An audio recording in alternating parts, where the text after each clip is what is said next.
যদি উত্তর ঠিক না হয় তাহলে তাকে পিটানো হবে, যার চিৎকার শুনতে পাবে সারা পৃথিবীর জীবজন্তু, জড় পদার্থ সবকিছুই চিৎকার শুনতে পায় এই বাটিটা, চিৎকার শুনতে পায় এই প্যাকেটটা, চিৎকার শুনতে পায় বাল্বটা, চিৎকার শুনতে পায় সামিয়ানা, কিন্তু মানুষ এবং জিন শুনতে পায় না।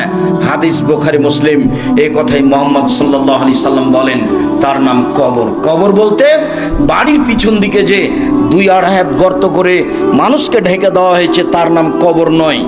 কবর বলতে যদি এই কবরই হয় তাহলে যাকে বাঘে খেলো তার কবর কোথায়?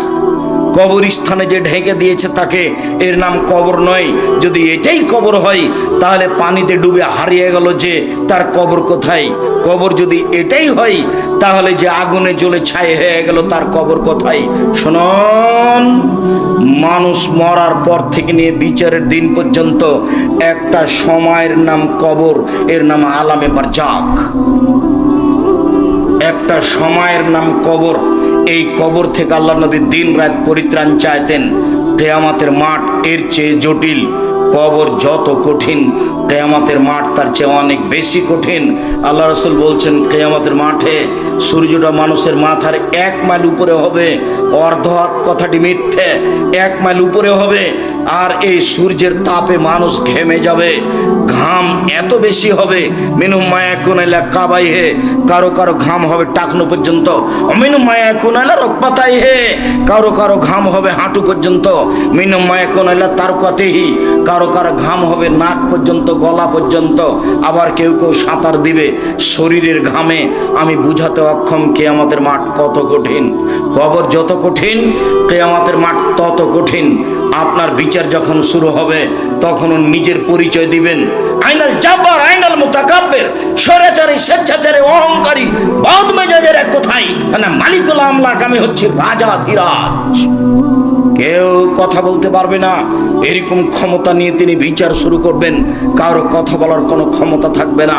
সম্মানিত দিনী ভাই বোন, এরপরই হচ্ছে জাহান্নাম। মহান আল্লাহ বলেন, فأما من خفت موازينه فأمه هاوية, বিচারের মাঠে যার নেকির পাল্লা হালকা হয়ে যাবে তার থাকার জায়গা হবে অতীব গভীর গহ্বর হাবিয়া।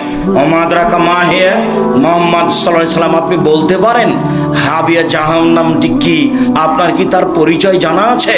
আমি বলি তা হচ্ছে নারুন হামিয়া, জ্বলন্ত উত্তপ্ত আগুন। জাহান্নাম বলতে একটা আগুনের টুকরা, জাহান্নাম বলতে একটা আগুনের খণ্ড। এই ছেলে, কোনো বাচ্চা ছেলে যদি আপনার পাশ থেকে উঠে তাকে ঠেকানোর চেষ্টা করবেন। আমরা খুব তাড়াতাড়ি আলোচনা শেষ করে দেব আপনার ক্লান্তির পূর্বে ইনশাআল্লাহ। আমরা তো আর আব্দুল্লাহ বিন ফজল রাহিমাহুল্লাহ নই যে বক্তব্য দিতে দিতে একেবারে ফজর হয়ে যাবে।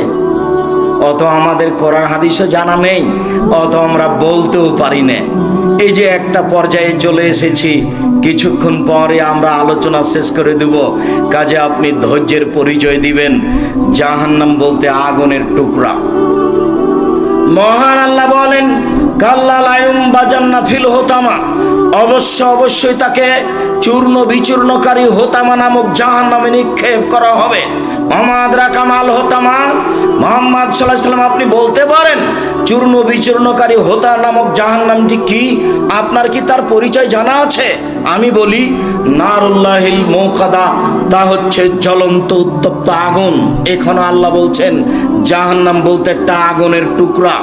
মহান আল্লাহ বলেন সাউসলিহে সাকার, অচিরে আমি তাকে সাকার নামক জাহান্নামে নিক্ষেপ করব। অমাদরাকা মা সাকার, মুহাম্মদ সাল্লাল্লাহু আলাইহি সাল্লাম আপনি বলতে পারেন সাকার নামক জাহান্নামটি কি? আপনার কি তার পরিচয় জানা আছে? আমি বলি লা তুবকি ওয়ালা তাজার, সাকার এমন একটি জাহান্নাম যেখানে মানুষ মরবেও না, যেখানে মানুষ বাঁচবেও না। জাহান্নাম এমন একটা জায়গা যেখানে মানুষ মরে না, যেখানে মানুষ বাঁচে না। আশ্চর্য জায়গা। কি দিয়ে বুঝাই আপনাকে আমি জাহান্নাম কাকে বলে? কোরআন মাজিদ থেকে সংক্ষিপ্ত বিবরণ এখানে পেশ করলাম। আল্লাহ রাসূলের পক্ষ থেকে একটু জাহান্নামের পরিচয় দিই। আল্লাহ রাসূল বলেন, ইন্না সাখরাতা লাযিমা লা তুলকা মিন শাফিরে জাহান্নাম। বিশাল এক বড় খণ্ড, কয়েক কোটি মণ ওজনের পাথর যদি জাহান্নামের মুখে ছেড়ে দেওয়া হয় তাহলে নিচে যেতে সময় লাগবে 70 বছর। 1 কোটি মণ ওজন যদি একটা পাথর 1 ঘন্টা নিচে যায় কত যেতে পারে? 1 দিন গেলে কত যেতে পারে? 1 বছর গেলে কত যেতে পারে? 70 বছর গেলে কত যেতে পারে? আপনাকে আমি বুঝাতে অক্ষম জাহান্নাম কত গভীর। সম্মানিত দিনী ভাই বোন, এরপরেও জাহান্নামের নিচে হিন্দু থাকবে এই কথা আল্লাহর নবী বলেননি। জাহান্নামের নিচে থাকবে মুনাফিক। ওই যে চিনেন না ওকে? ওই যে দোকানে বসে ল্যাংটা মেয়ে দেখছে আর আরেকজনের বদনাম করছে, এ হলো মুনাফিক। আপনি চিনতে পারেননি? ওখানে আড্ডা পিটে, ওই তো মুনাফিক। মানুষের বদনাম করলে, ঝগড়া করলে, অশ্লীল কথা বলে, সেই তো মুনাফিক। আজান হয়ে গেছে, মসজিদে যায় না, গল্প করে কাটালো, সেই তো মুনাফিক। রাত 2টায় ঘুমিয়েছে, সকাল 8টায় উঠে ফজরের সালাতে মসজিদে জানে, সেই তো মুনাফিক। আল্লাহ নবী বলছেন ও জাহান্নামের সবচেয়ে নিচে যাবে। এই ছেলে, আরেকজনের গায়ে হাত দিয়ে বসে আছো কেন? রেডি হও, প্রস্তুত হও, তোমার জন্য আমি কথা বলছি। উপস্থিত বৈঠকের মুসলিম বোন, আপনার একটা ইতস্তবোধ থাকা দরকার। এমনি তো আপনি দেবরের সাথে এসেছেন মোটরসাইকেলে চড়ে, আপনার হিসাব থাকা দরকার। এরপরে আপনি এখানে বসে গল্প করেন কোন লজ্জায়? আপনার একটু ইতস্তবোধের দাবি করি। আপনার জন্য এতগুলি ব্যবস্থা করা হয়েছে, 4টা ব্যবস্থা করা হয়েছে, জায়গা, প্রজেক্টরের ব্যবস্থা করা হয়েছে, আর আপনি গল্প করবেন কেন? শোনেন, এদিকে একটু শোনেন। আল্লাহ রাসূল সাল্লাল্লাহু আলাইহি ওয়াসাল্লাম বলেন 3 শ্রেণীর মানুষ জান্নাতে যাবে না, তার মধ্যে আপনি আছেন। নিজেকে বাঁচানোর চেষ্টা করেন। 3 শ্রেণীর মানুষ জান্নাতে যাবে না। 1, মধুমিনুল খামর, যারা নিয়মিত বিড়ি, তামাক, জর্দা, সিগারেট, গুল, নেশাদার দ্রব্য খায়, পান করে, তারা জান্নাতে যাবে না। 2, আর রাজলাতু মিনান নিসায়ে, পুরুষের বেশধারী নারী, যারা পুরুষের জুতা স্যান্ডেল পরে, যারা পুরুষের শার্ট প্যান্ট পরে, যারা পুরুষের পোশাক পরে, তারা জান্নাতে যাবে না। 3, দায়ুসাল্লাজি কুরফি আলাল খাবাসা, যে তার বাড়িতে বেহায়ার সুযোগ দিয়েছে, সে জান্নাতে যাবে না। যার মেয়ে, যার স্ত্রী নগ্ন পোশাকে চলে, সেই জান্নাতে যাবে না। আপনাকে আমি বড় পোশাক পরার জন্য অনুরোধ জানিয়েছি। আপনার আমি ব্লাউজ হারাম বলিনি, আপনি ব্লাউজ পরতে পারেন। শাড়ি আমি হারাম বলিনি, শাড়ি আপনি পরতে পারেন। আমি পরামর্শ দিয়েছি সালোয়ার কামিজ, মেক্সি চাদর পরেন, লম্বা হাতের জামা পরেন, কবজি পর্যন্ত জামা হবে, এইটা পরেন। ব্লাউজ আপনি বাড়িতে পরতে পারেন। যেখানে আপনার দেবর ভাসুর নেই সেখানে আপনি ছোট ব্লাউজ পরেন, আরো কিছু পরেন, সেটা আপনার ব্যাপার। কিন্তু যেখানে আপনার দেবর ভাসুর আছে সেখানে আপনি ছোট হাতের ব্লাউজ পরতে পারেন না, এটা হারাম। আল্লাহর নবীর নীতিকে মেনে চলার চেষ্টা করেন, জান্নাত হবে। মানুষের ক্ষতি করে জান্নাত কেনার চেষ্টা করিয়েন না। আপনার জন্য জান্নাত একেবারেই সহজ, আপনার জন্য জান্নাত একেবারেই সহজ, আপনার জন্য জান্নাত একেবারেই সহজ। আল্লাহর নবী বলছেন, পৃথিবীর নারী শোনো, তোমরা 4টা জিনিস করতে পারলে জান্নাতের সব দরজা খোলা। পৃথিবীর মহিলা, তোমরা শুনে রেখো, 4টা জিনিস করতে পারলে তোমাদের জান্নাতের সব দরজা খোলা। 1, সালাত খামসাহা, 5 ওয়াক্ত নামাজ সালাত। 2, সমাত সাহারাহা, রমজান মাসের সিয়াম রোজা।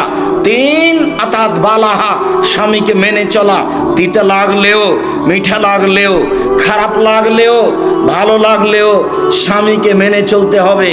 4, আহসানাত ফারজাহা, জেনায় লিপ্ত হলো না।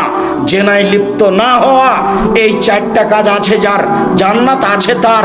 এই 4টা কাজ আছে যেই মহিলার, জান্নাত আছে তার। 3 নম্বর কথা, আপনার স্বামীর মুখ খারাপ, এ কথাই ঠিক, এরপরে মেনে চলতে হবে। আপনার স্বামীর আচরণ খারাপ, এ কথাই ঠিক, এরপরেও তাকে মেনে চলতে হবে। আপনি তার সাথে থাকবেন, সপ্তাহ সপ্তাহ, মাস মাস কথা বলবেন না, ফলাফল জাহান্নাম হবে। এই সংসারের প্রয়োজন নেই।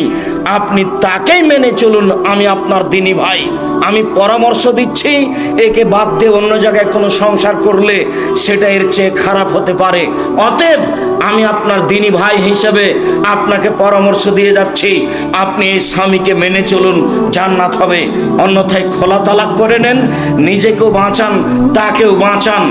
4, জেনায় লিপ্ত হবেন না। যদি হয়েই যায় তাহলে তওবা করেন, আর কোনোদিন এই কাজ করবেন না। আল্লাহ আপনার জন্য জান্নাতুল মা ঘোষণা করেছেন। আল্লাহ বলেছেন, পৃথিবীর মানুষ অনাহা নাফসা আনিল হাওয়া ফাইনাল জান্নাতে হিয়াল মা। কেউ যদি প্রবৃত্তিকে ঠেকাতে পারে, অশ্লীল কাজ আর করব না বলতে পারে, আমি আল্লাহ তাকে জান্নাতুল মা